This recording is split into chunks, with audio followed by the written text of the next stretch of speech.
It's Friday. 11:32 Uhr morgens. A quiet branch in a quiet Connecticut neighborhood. No alarms. No police in sight. Just a man in a dark hoodie. He walks in. Calm. Measured. Like he's been there before. In his hand, a duffel bag. In his jacket, a loaded handgun. He steps up to the counter, pulls the gun, and says 4 words that change everything. Don't make a sound. The teller freezes. The manager, watching from the office, already hits silent alarm. But it's too late.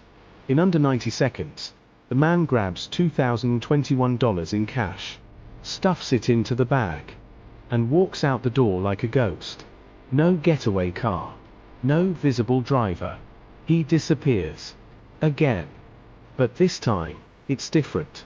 Because the man who just robbed that bank was only recently released from prison. His name is Wilfredo Alarcon. Some know him as the South Side Bandit. And what you're about to hear is the story of how a convicted robber walked free and walked straight back into the life he swore he'd left behind. If this sounds unreal, just wait.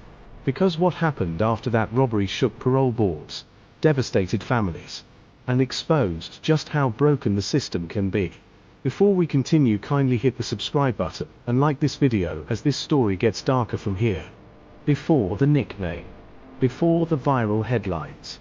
Before the last gunpoint robbery for just $2,000. He was just Wilfredo. Born in Bridgeport, Connecticut, in 1983. Raised in the South End, where jobs were scarce and choices were tighter. By 19, Wilfredo had already been arrested for armed robbery. By 24, he'd been caught twice more. Always small banks, always alone. No crew. No brevado. Just in and out. The FBI started calling him the South Side Bandit after a series of 5 near-identical hits across Bridgeport, Stamford, and New Haven. His signature: small black square never stayed longer than 90 seconds. Small black square always wore gloves. Small black square never spoke more than 10 words. Small black square and never hurt anyone. But he was dangerous. Not just because of the gun, but because he couldn't stop. He was finally caught in 2012 after his 6th robbery, this time at a local credit union where a silent alarm brought police in under 3 minutes. He was sentenced to 15 years in federal prison. In prison, he was quiet. A model inmate. Took part in a GED program. Attended church. Filed for early parole in 2023, citing rehabilitation, age, and good behavior. And in early 2024, he got it. Released back into the community. A second chance. But less than 7 weeks later, he walked into a bank again. A man with 6 prior convictions. Released early. And back behind the same counter with a gun. The next part of this story? It's not just about a robbery. It's about how everything failed, from parole boards to public safety. Stick around. We're just getting to the part that made national news. It was Friday, March 22, 2024. A small branch of Liberty Savings Bank in Milford, Connecticut. Inside were 3 employees and 2 customers. No one expected anything. It was just another sleepy morning shift. At exactly 11:32 a.m., the door opened. A man stepped inside wearing a grey hoodie, sunglasses, and a surgical mask. He carried a black gym bag. He didn't speak to anyone at first. He waited. Just 15 seconds. Then he approached the teller window. Slipped a note under the glass. It read, "I have a gun. No alarms. Give me cash now." At the same time, he revealed the handle of a black handgun tucked into his waistband. The teller froze. But she complied. No resistance. But this wasn't just another petty robbery. This was a man the system had already seen and released. Surveillance footage caught him from 3 angles. The wall. The eyes. The exact calm he'd shown a decade earlier. The footage was handed over to local police within the hour. They already knew who he was. She reached into the drawer and pulled what little she could, $2,021 in cash. Mostly 20s and 5s. No dai pas. GPS idegis. The man took the bag, nodded, and walked out. Total time inside, 88 seconds.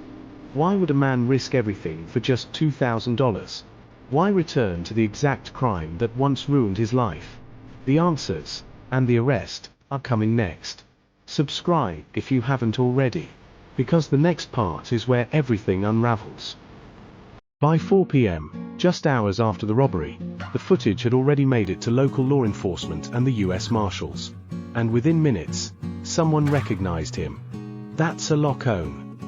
Wilfredo Alarcon. Recently paroled. Previously convicted for the exact same crime. His face may have been partially covered, but his walk, build, and presence, unmistakable. The Milford PD and the Connecticut Violent Fugitive Task Force launched a manhunt that stretched overnight. They checked shelters, transit hubs, known addresses, nothing. Less than 10 miles from the original robbery site. He fit the description. Wore the same clothes. Inside the bag next to him, a handgun. $1,820 in crumpled bills. The same black duffel bag from the footage. He didn't resist. Didn't run, didn't speak, just raised his hands, and went quietly. The booking photo confirmed it. Same tattoo, same eyes, same man. The South Side Bandit had returned, and been caught within 24 hours. But for the police, this wasn't victory. It was frustration. Because this wasn't just a repeat offense. It was a failure of the system, of the parole board, of rehabilitation. And for the public, the bigger question was loud and clear. How was this man ever let out in the first place? This wasn't about money. This was about what happens when the system believes too easily, and prepares too little. In the next part, we dig deep into the parole controversy that erupted across Connecticut. This isn't just about one man. It's about a system that let everyone down. The moment Wilfredo Alarcon's name hit the headlines, the questions began. Not about the robbery, but about his release. How did a man with 6 prior convictions get paroled? Who signed off on this? Why wasn't he under closer supervision? Alarcon had served over a decade of his 15-year sentence. He'd completed all required programs, attended counseling, kept a clean record inside. But none of that erased his history. He was released early in February 2024, with only minimal post-release supervision. No ankle monitor, no halfway house, just regular check-ins. And less than 50 days later, he robbed a bank. The Connecticut Board of Pardons and Paroles quickly came under fire. Within 48 hours of his arrest, they issued a statement. This incident is deeply troubling. We are conducting an internal review of our parole risk assessment procedures. But for victims' families and law enforcement, the apology felt too late. One retired officer put it plainly.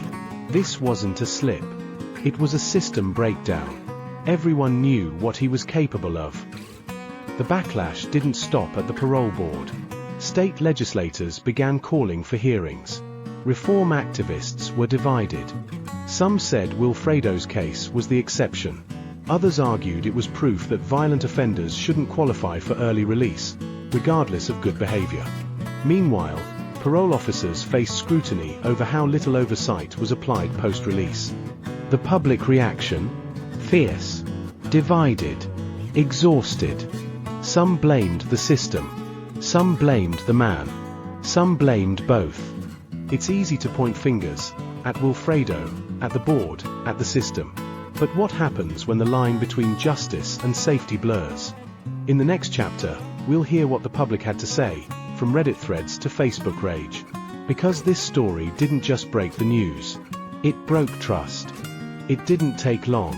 Within hours of the arrest, Twitter, Reddit, and local Facebook groups exploded. Everyone had an opinion, and they weren't quiet about it. He was out for 6 weeks and already robbed a bank. The system is cooked.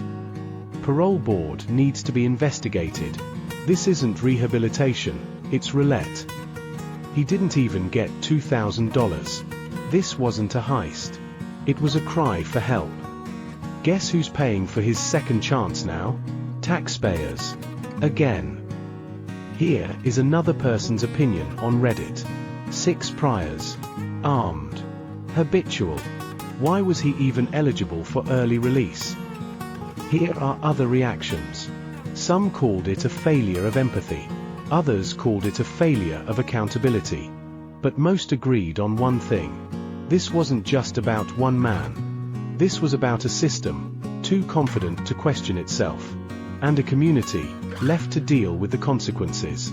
Behind every comment was fear, frustration, and a loss of faith. So the question remains, can the system ever really change? And should it risk trust to offer redemption, even when redemption doesn't want to be found? In this final part, we confront the hardest question of all.